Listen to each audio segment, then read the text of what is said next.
but apparently, I guess like his Twitch chat trolled him enough where he had enough, nigga. He had enough. So basically, we got Moist Twitch Critical. chat is a place where common sense and reason. Moist Critical is covering the story. Goes to die. Charlie. At least for the most part. There is some unhinged chatters out there. Oh, and I swear to. Hey, absolutely. Absolutely. Some of them may not be in here, but absolutely. God, some of them aren't even like real people. They feel like figments of an imagination from your worst nightmare. Hell yeah. Or like lobotomy victims all spouting some nonsensical garbage that isn't even related to what's happening in the stream. But now I'd like to introduce you to the final boss of unhinged Twitch chatter. This guy. Okay. Danny sent me this today, and I haven't heard anyone talk about this, which is surprising, because this is one of those, like, weirder... this nigga was a Twitch chatter. He wasn't even a Twitch streamer, bro. ...stories that I feel people would be talking about from Twitch. So this guy made a statement in an... of course he's from fucking Florida, bro. Did I say flucking? But he's from Florida, bro, so, like, it just makes the story even better. Game streamers chat, claiming that he was about to go kill some people in a mass shooting, and then he got arrested for it because the chatters warned the FBI.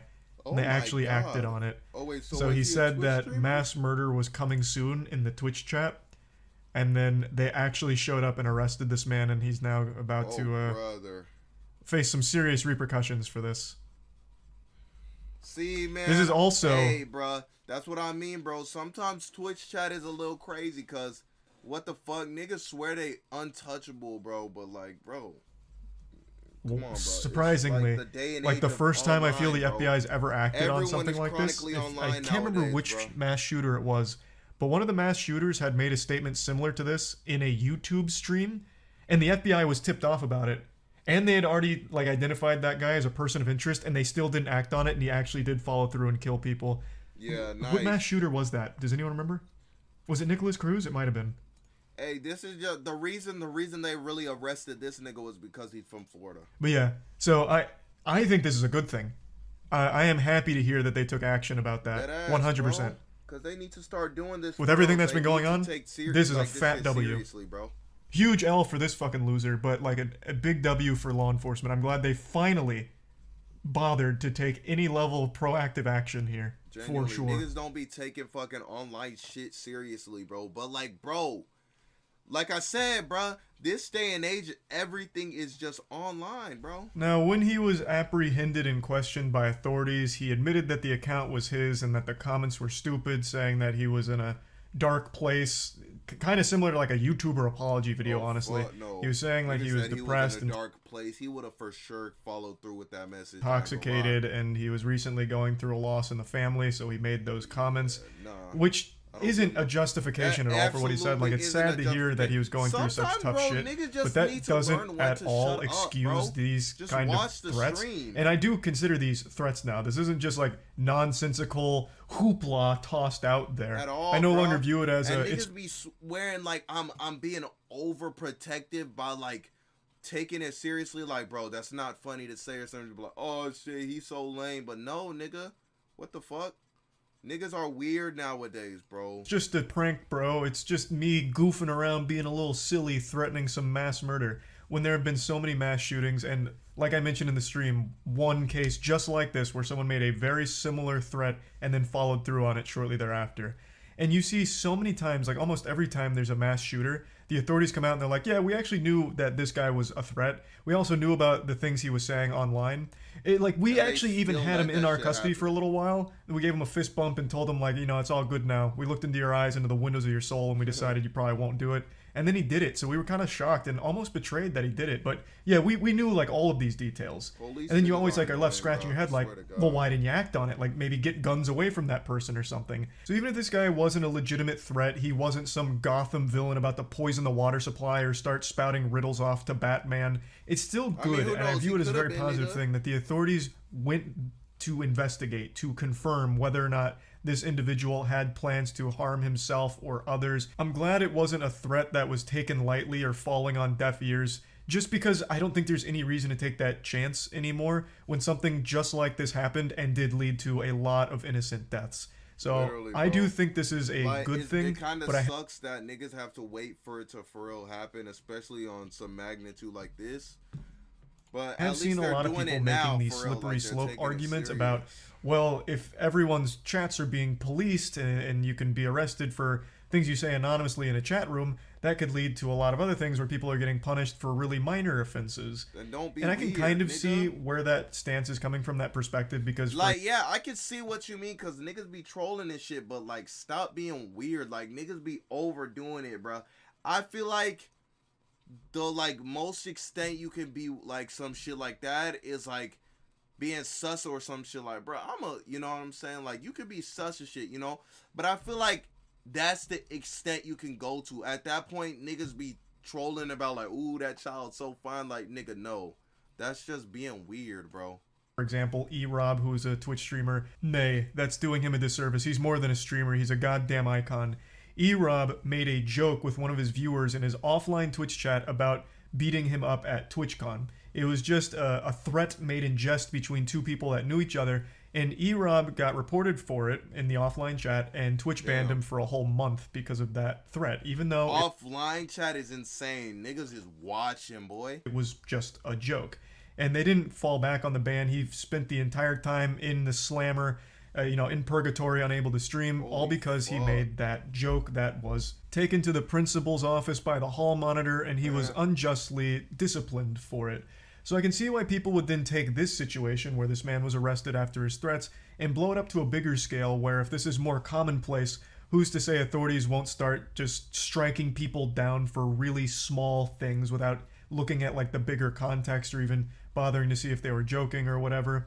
Like I do kind of understand where that's coming from, but I still think at the end of the day, it's be very dangerous and stupid to ignore threats like this guy was making. Multiple threats about mass murder coming soon, killing 20 people, shit like that. I feel he like made the himself beating up shit is like a little too far, but when it comes to like I'm gonna shoot your ass or some shit, like what the fuck, nigga. Get off the internet. Sound like he was just gonna be fucking piling up corpses in the street. Like that is something that I don't think should be taken lightly and shouldn't be ignored. So I am happy they stepped in for that. So I do hope they continue to take threats like this seriously, because it could very well prevent a tragedy. This isn't the only time a mass shooter has advertised their upcoming crimes. And while this guy may not have had any plans to do it, some of the niggas on TikTok love doing that shit, or just doing that shit online like fucking idiots. The other ones have and have followed through on it, and authorities didn't act until it was too late.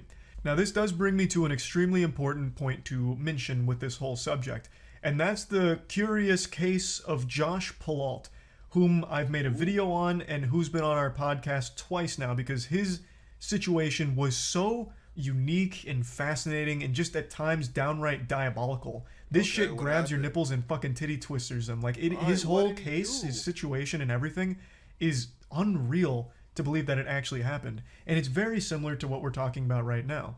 Josh, quite a long time ago while playing RuneScape and drinking, made a threat on the game about a school shooting. When a nigga is drunk, trust everything they say, bro, because that's when they're most vulnerable.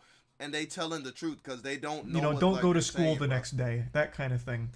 And the Jagex, the company behind RuneScape, the developers, got tipped off to what Josh had said, and they forwarded that information to the authorities. So then the authorities scoot in sideways, kick down the door, throw the cuffs on him, and then absolutely steam his fucking ham.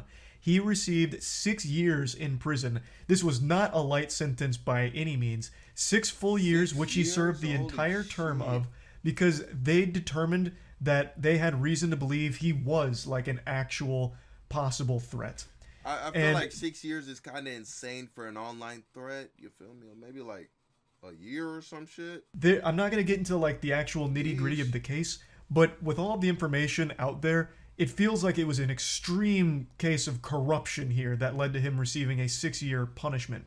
He was a kid who was drinking and saying some stupid, edgy shit online, and it doesn't seem like there was any real evidence to suggest that he was going to go out and hurt people or do anything horrible. That he was just making those shitty, edgy threats. Now, I do think it was right that they stepped in to investigate, just to be sure and just to be safe. But then after they go through the whole song and dance of the investigation, they should have reached the conclusion that this is just an edgy troll. And yes, of course, get slapped with some kind of penalty or charge about making like ridiculous threats online. That's completely fine and understandable. But 6 years because they viewed him like a fucking terrorist made no sense. So I do think with a case like what we were talking about, bro, that's kind of insane, bro. Because to be honest, this nigga EDP is literally hasn't been put in jail like at all. Like at all. But this nigga got hit with 6 years, bro. Fuck no. Fuck no. About today initially, and comparing it to Josh Pilalt's case, I do think that there is a level that needs to be had from the authorities where they take these threats seriously, but then they also have to be fair with the investigation, where if they determine it's just some edgy asshole with no real or imminent threat to the people around them, well then charge them for the threats, but don't go the extra mile with this vendetta, this grudge against them where you just want to see them behind bars. Nah, deadass, this nigga must have done something to the FBI the first time, bro. That was personal, bro. Now, in the case that we're talking about today with the Twitch chatter who made these threats of mass murder, he's currently facing charges of written threats to kill or do bodily harm. Now, that seems to fit the crime. That seems like a punishment that fits the crime. That's exactly what he did. They determined he didn't have any firearms, and they seem confident that he was never actually going to carry out these things. Thus, he's just being charged with the threats of doing these things as opposed to, like, the potential act of doing them. So I think that overall this whole thing is a good thing from the authorities. It doesn't seem like they're making the same mistake they made with Josh Pilalt here, where they try and throw the whole book at him, just get the whole kit and caboodle tossed his way. Oh, yeah? It seems like they know very much what's happening here. They took it seriously, and they're pursuing charges that I think are appropriate for what they've done. Now, I just wanted to talk about this situation because I thought this was a pretty important one. Again, if this was a very unwell individual who was going to carry out something terrible like this, then this would have absolutely just saved lives. And regardless, I think it is still a good precedent to set where you shouldn't be making these kind of stupid, reckless, dangerous threats online in the first place. Really not. Like, I do think this, especially now, bro, niggas is really for real, bro. Niggas is for real that he's facing shit, for boy. it is appropriate, and I just wanted to talk about that. That's about it. See ya. W Moist Critical, bro, as usual. But hey, man, personally, me, fuck, damn, I accidentally hit my goddamn mic. But nah, I feel like there should definitely be like a line where it comes to like punishment. Like, just don't be saying weird shit, bro. Like, no weird shit, but like, why would you say something in Twitch chat like that, bro? Even if you were gonna do it, stop being stupid. Like that.